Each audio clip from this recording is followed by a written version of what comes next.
How can someone vanish on a street you've walked your whole life? That's the question I can't stop asking. My name is Madison Cole's brother, Aaron, and I was the one who waited for her to come back from her morning jog that day. She never did. I remember the air being heavy, the kind that makes you feel like something's about to break. Madison tied her shoes at the porch, double-knotted, just like always, and gave me a quick smile before running off. She never looked back. The clock said 6:42 a.m. By 7:10, the world had already shifted. Her water bottle sat untouched on the kitchen counter. Her phone buzzed on the table with a text she never answered. And outside, her running path looked the same as it always did, except she wasn't on it. Neighbors said they heard footsteps. Some swore they saw her pass. But nobody could say where she went after the curve by the oak tree. One second, she was there. The next, she wasn't. I keep replaying it. Her shoes, her rhythm, the sound of gravel underfoot. How could all that stop mid-stride? When police arrived, they asked me the same thing I was asking myself. Did she leave on her own? Or did someone make sure she didn't come back? And that's when I realized this wasn't just about a jog. It was about the silence that followed. I saw her. I know I did. But the road swallowed her before I could blink. My name's Mason Clark, 17, morning delivery boy for the town's only bakery. That day, I balanced a box of bread against my handlebars when I caught sight of Madison running. She passed me near the old water tower, ponytail swinging, shoes striking the gravel. But then, it was strange. The sound cut, not faded cut, like the earth muted her footsteps. I slowed my bike, confused. The road curved toward the oak line, and she disappeared into it. A jogger ahead 1 second, nothing the next.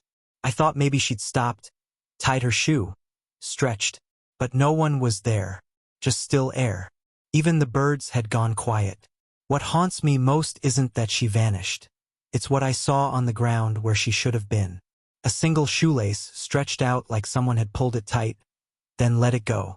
I wanted to tell the police right away, but I didn't, because behind me at the edge of the fence line, I swear I saw someone else standing, watching, not moving, just staring.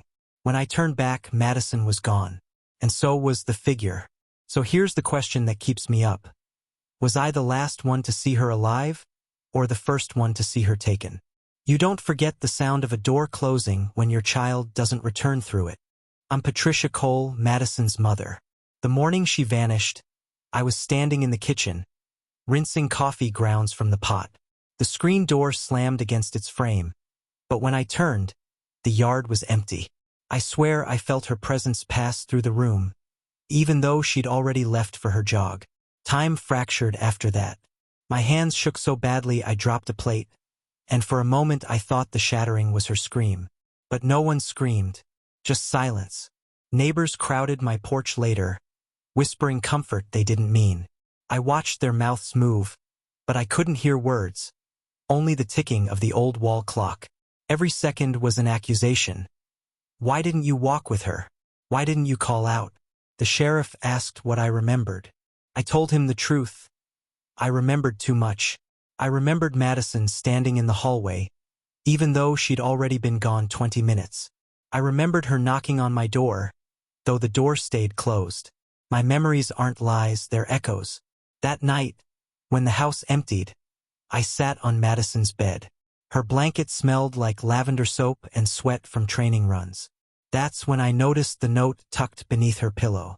5 words, written in her handwriting but slanted wrong. Don't let him follow me. You don't write a note like that unless you know you're being hunted. I'm Detective Rowan Hale. When I first saw the message Patricia found under her daughter's pillow, I knew this wasn't a simple missing jogger case. Madison wasn't running for fitness that morning.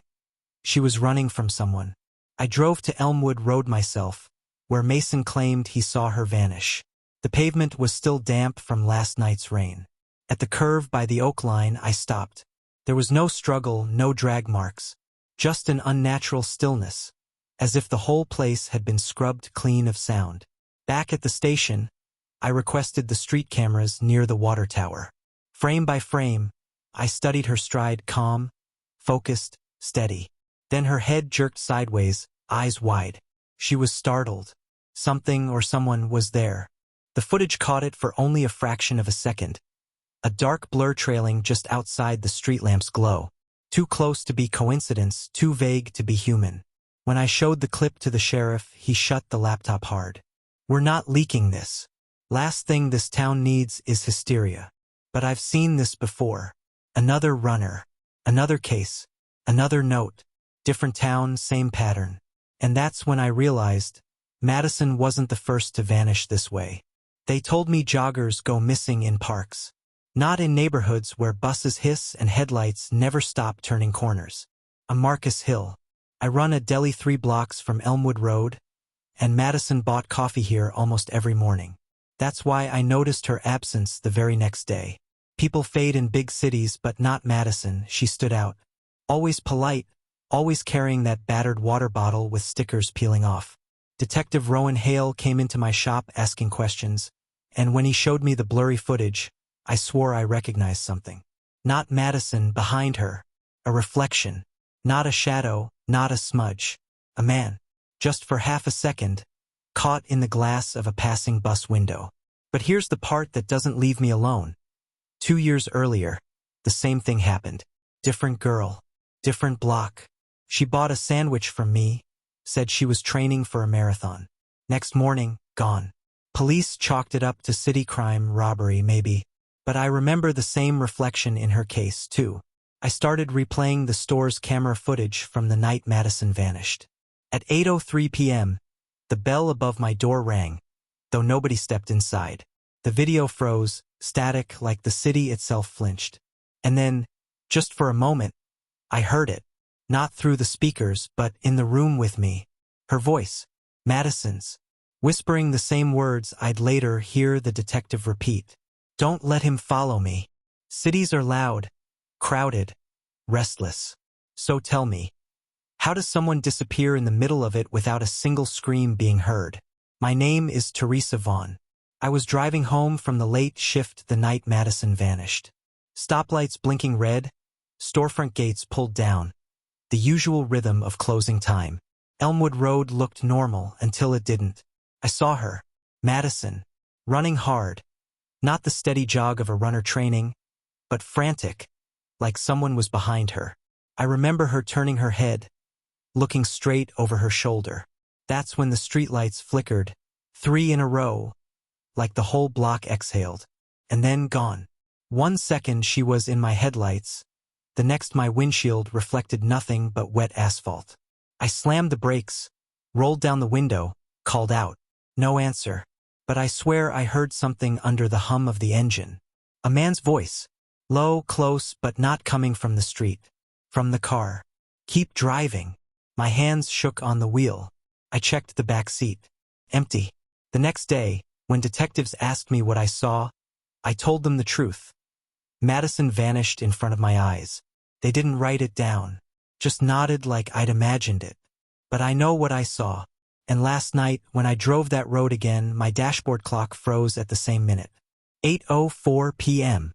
The minute she disappeared. Rowan's footage, Marcus's deli static, Patricia's grief, Teresa's frozen clock. 4 separate stories circling the same truth. Detectives dismissed them, called it coincidence. But coincidence doesn't explain why all 4 clocks, cafe, deli, patrol car, and dashboard, stopped at the same time. 8:04 p.m. Patricia replayed her daughter's last voicemail. In the background, she swore she heard the faint beep of a deli scanner. Marcus's store. Rowan froze his footage on frame 342. Behind Madison's blurred figure, a reflection appeared in the cafe glass. Not hers.